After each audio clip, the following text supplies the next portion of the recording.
You are listening to the Scars and Guitars podcast series and syndicating for the A-List Online.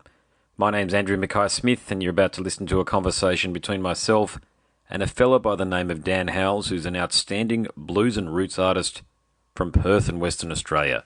Yet another wonderful artist from Perth. So many of them.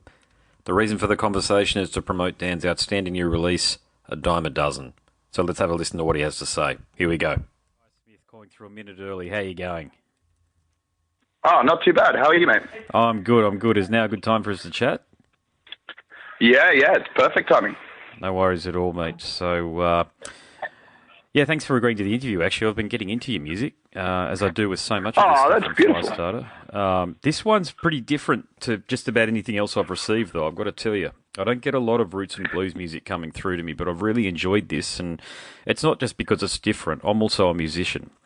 And the first point that I'll make to you, mate, is that to the untrained ear, and I'm sure you've heard this in the past, they would say it's minimalist. I don't think it is, because I can hear hundreds of hours worth of focus on this. It sounds like as though this is an album that's been fine-tuned across many, many stages over a long period of time. Is that about right? It did happen over a fairly long time, over about a year and a half, 2 years. And it just kind of happened really organically, which is nice. So a lot of the songs on there are songs I've been writing and playing for a couple of years now. Mm-hmm. And the process was, so I played on Nanup Festival as a solo act, and I kind of got into that as a favor from a friend who liked my music. Mm-hmm. And I won some recording time for free. So then the guy who was booking me was also a drummer. He was like, I dig your stuff. So we went into the studio, and 3 of the tracks on there are just me and the drummer. And we basically kind of did it on the fly, but it kind of happened really nicely and organically. Then we spent a whole year touring and put together a whole full band. So we got a bass player, Yulia on vocals and guitar, and then a keys player who doesn't actually feature on the album, but will on the next. And we just played so many shows that we really fine-tuned our craft through playing gigs and seeing what worked and seeing what the crowd enjoyed. Yeah. And then we went in and recorded another 4 tracks. And we did that quite quickly. So it did. It basically, like, the album was recorded throughout the evolution of what we've been working on, basically, which has been really cool. So what about the thing, there's 2 words here they're going to throw at you, and they're going to sound like throwaway words, but they're not really, okay? So flow and tempo is right where it needs to be, because a lot of this roots and blues music, if it's performed too slowly or too fast, loses the feel, particularly when it's performed too slowly. Too fast. When it's performed too slowly, it just meanders a little bit. You can still sort of catch what's going on, but you seem to have got that cadence just right. So talking about the percussive... Oh, that's really nice. Yeah, well, that's sort of, man, I tend to put it on when I'm in the shower, to be honest with you. It just... That's great. I love finding a place for music, and your music just seem to suit that environment. I have it on around the kids as well. I know this is probably not feedback you're used to getting, of course, mate, but it is how it is, because we all lead our lives the way we lead our lives, and this is how... absolutely, yeah. You know, this is how it's fine... you go. Sorry, you're on. Oh, sorry. It's funny. We've because we play, out here in Freo, we play a lot of shows for 18 plus kind of things, and it's more of an kind of drinking area where people are sort of moshing at the front and they get into dancing really quick. But we've also played a fair few festivals where there is a bit of a family friendly vibe, and it's hilarious seeing the kids dance to it, because kids actually really like our music.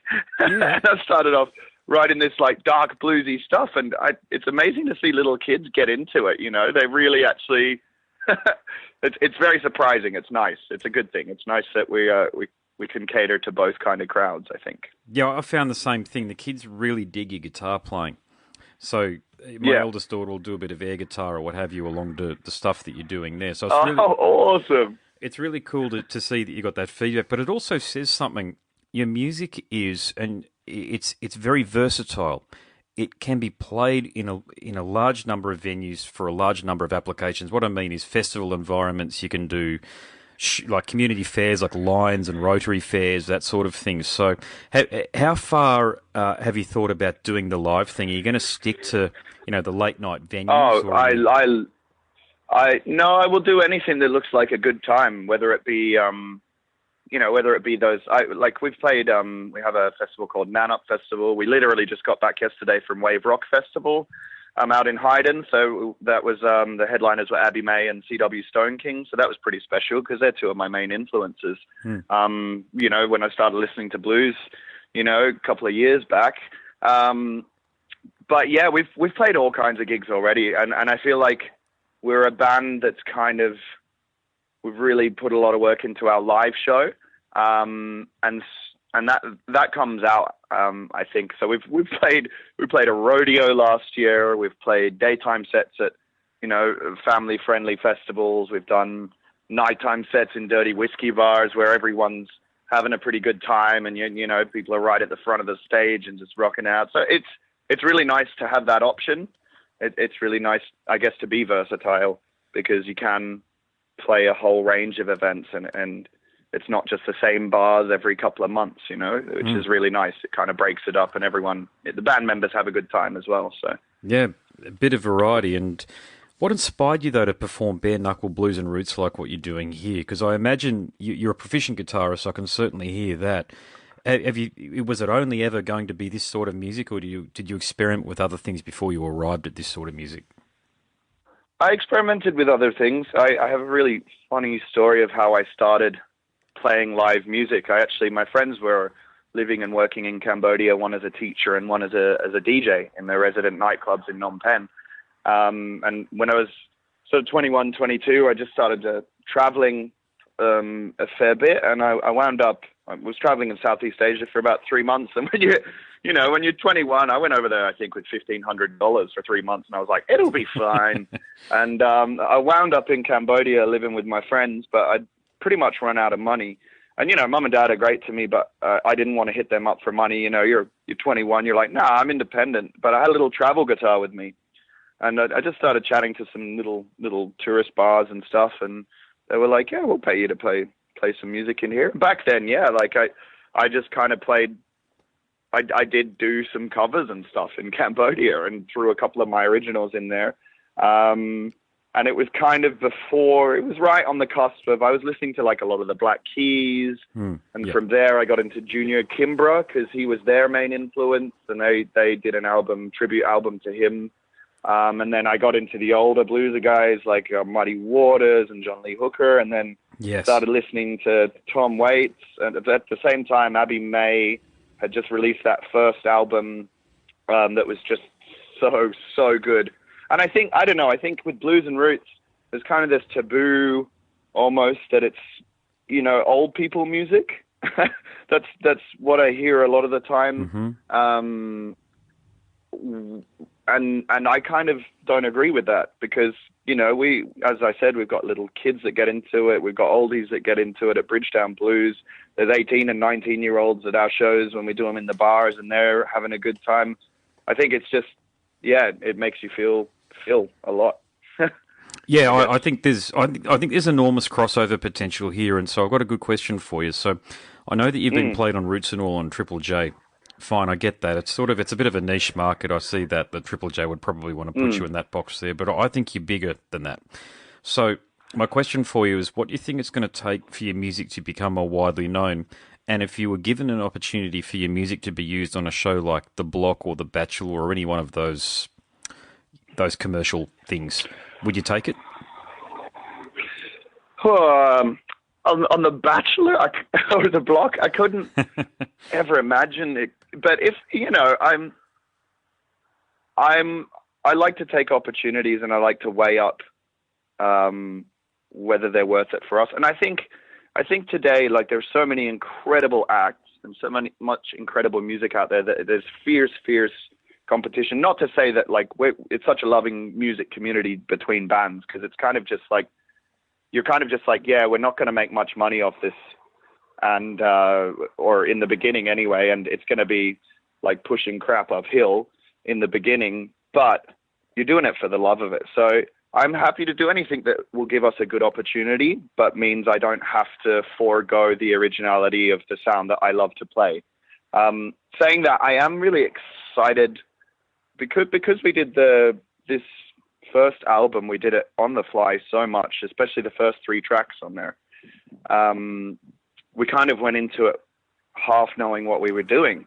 And that was beautiful because, especially in the song The Prince, we won a Wham! Song of the Year for Blues in 2017 for that Congratulations song. on that. There's a point, thank you so much. But there's a point after the second chorus or the third chorus where we go into like a little bit of a gypsy-esque kind of solo, but Cuddy, the drummer, actually changes tempo in this like weird kind of slow down swing kind of thing, and it's one of our favorite parts of the song, but it happened by accident. And I think I think having that kind of accidental stuff happen in the studio is beautiful. But when we go back now, I'm excited to try a different way of recording. Still keep that dirty blues kind of sound, but almost just polish it a little bit, but not too much. Is that right? We still get. Yeah, I think that's some of your charm, though. I've got to say, the grit and the energy, I think that's a wonderful attribute that you've brought to the music. That it's very tempting, and I get that for someone. I know you work with James Newhouse, and I think he did a wonderful job, by the way, an outstanding job. So it's he's amazing, yeah, and he's such a nice guy as well. Yeah, and I'll ask you a question about him in a sec, but I've got to make this point because that was one of the things that I really enjoyed about it was when I downloaded it and put it into my media player, and then, of course, it came through onto my phone because I use iCloud, and it came on, and it was this real deep down, dirty and nasty John Lee Hooker boogie that came through. Yeah. And I'd implore you not to change that. I understand that you got to polish it a little bit because that's what radio wants and all the rest of it, but I really think that that's such a wonderful attribute and characteristic of your music, it'd be a shame to lose it. Oh, absolutely. And I'm not looking at losing it, just looking at like honing a little bit, or I don't know, I guess a good example would be, like Jack White kind of thing. Sure, if you've ever listened to. Yeah. So if you think of like Jack White's stuff now, it's still pretty dirty and still pretty blues based, but just with a different element to it. When you compare it to, say, the first White Stripes album or something like that. So just kind of that direction, not like I'm going to change up the style completely or the recording style, but just a little bit. And yeah, you're going to evolve, is what I think you're saying. And yeah. I'd like to evolve maybe 10 or 20% more on the next few songs. Yeah. So I mentioned James beforehand, and I did a bit of research about him and found out that he recorded the Waifs and brought his entire studio somehow over with him from Western Australia to, where are they from? Are they from Victoria or New South Wales, the Waifs? The Waifs, I'm not sure where they're from, but yeah, go on. So he basically packed up his recording studio, and then I haven't listened to the album, but I can only assume based on the work he did with you, it's a stellar sounding album. But yeah. I read that his home studio is in a regional location. It might be Bunbury, I think I read. I could be wrong, though. Yeah. Did you stay with him? Yeah, just south.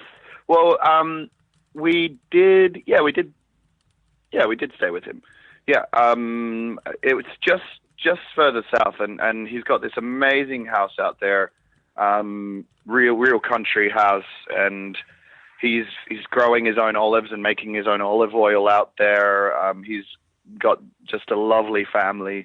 He's a real pleasure to work with, and the space is really nice. He's got kind of a separate room that's been converted into the studio. His gear is amazing. I mean, you can hear from the drum quality, like I think Cuddy was playing on a 1930s snare. I was playing on a 1960 original Gibson SG, through dual amps that were both, vintage and of the best quality. I think it was a Vox and a Fender linked together.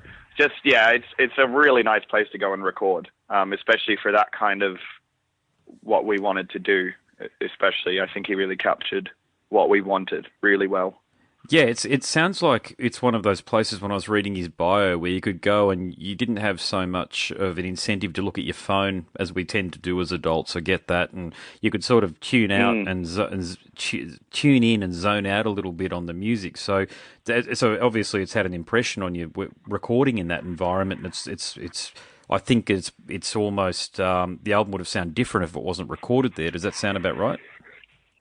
Yeah, I think so. I think definitely. And there's something a bit exciting about, jumping in the van with the band and, having a little trip down south. And, it's a really nice experience rather than just being like, all right, let's do 4 hours tonight, we'll drive there and drive back after. When you're out there, you're just fully committed to it, I think. And for anyone thinking about recording with him, I would highly recommend it. And he'd also do it in summer because he's got a swimming pool out there as well.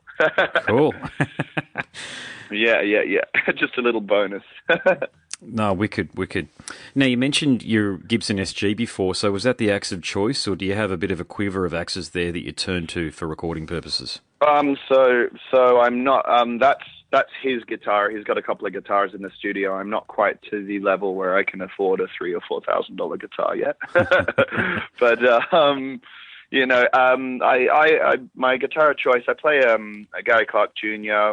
Epiphone. Okay. Epiphone Casino. So they're a true hollow body.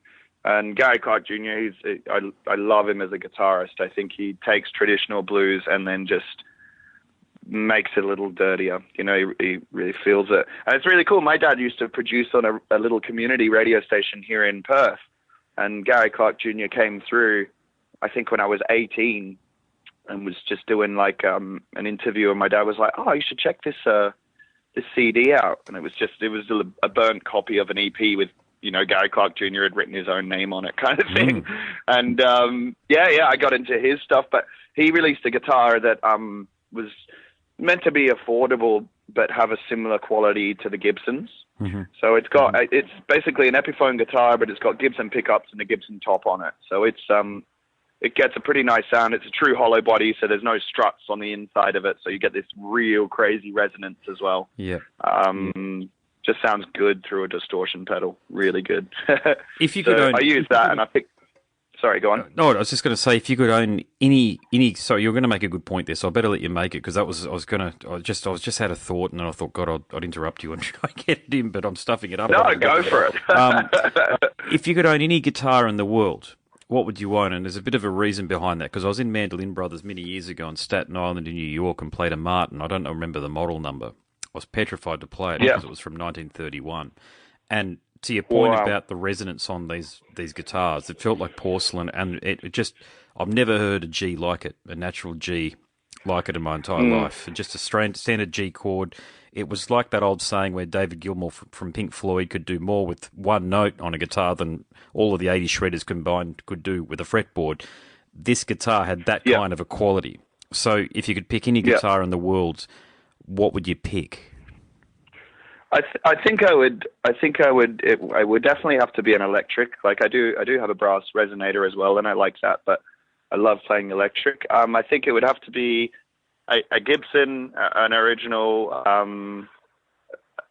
Gibson hollow body, something like a Casino or something like that, but from the 60s or 70s. Those eras of guitars were really beautiful, aged. Sort of wood is awesome, and the pickups on them were just so beastie. I think that's what I'd go for. And Sweet. I think they go for around $5,000 or something. Maybe you could get a grant from the government or something like that. Maybe something like that could work out. Well, oh yeah, it's just like I've got something I'm really happy working with at the moment, and any money, we're starting to get good money for shows and stuff. But you just want to. I think primarily I want to put that money back into the band in terms of recording, in terms of production, in terms of. I mean, we haven't done a film clip, but the Mary Lou, the single that we released with the album, kind of as one of the lead singles, I think we could do something really cool with a film clip there. Just all that kind of stuff, I think is more my focus rather than gear at the moment. Yep. Who knows down the road, if things go well for us, maybe we can email Gibson or something and get a little sponsor. God, if they're still around, the way that they're going. Yeah. I have heard the chatter about that. That's a bit of a bummer. I haven't been keeping up to date with it, I must say, but the last thing I heard and I understood is the problem is when you get.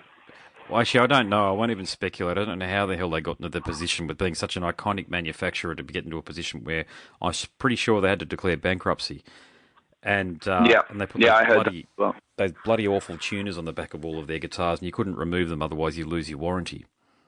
Yeah, That's what I understand. So I might as well use the alleged thing on that one there. I understand just from my reading online. I'm only parroting back what I've read online, but it's a real yeah, of course. shame when a guitar company has has a history of producing such iconic instruments has got to a point where potentially people are talking about them no longer producing those same guitars. So let's just hope Yeah, saner heads prevail and there can be a bit of a God, if they can bail out shitty auto yeah. companies like General Motors, mate, so they can bail out a wonderful company who's given so much to the community like Gibson. Yeah, exactly. And I mean, like, it's Gibson or Fender, usually. Like, for most bands, that's kind of, yeah, hopefully they stick around. Beautiful guitars. But I guess as well, like, I guess most people are chasing what they were making in the 60s as well, just because the wood's so aged and you get that resonance in it. And I think labor has become a lot more expensive. It becomes pretty hard to do things properly these days. Yeah, well, that's right. Yeah. Hey, you're going to make a point earlier about your effects unit and the amps that you were using as well. I better let you finish that one. Oh yeah, yeah. Oh, you mean the pedals I work with, Yeah, or sorry, the the amps pedals. that I'm Yeah, using? the pedals Yeah, and the amps you work yeah, with. yeah. Yep. Sweet. So I'm still kind of experimenting with that. I mean, like all this has come relatively fast. I think about 2 years ago, I made the decision to actually stop just fluffing about and actually try music as a career.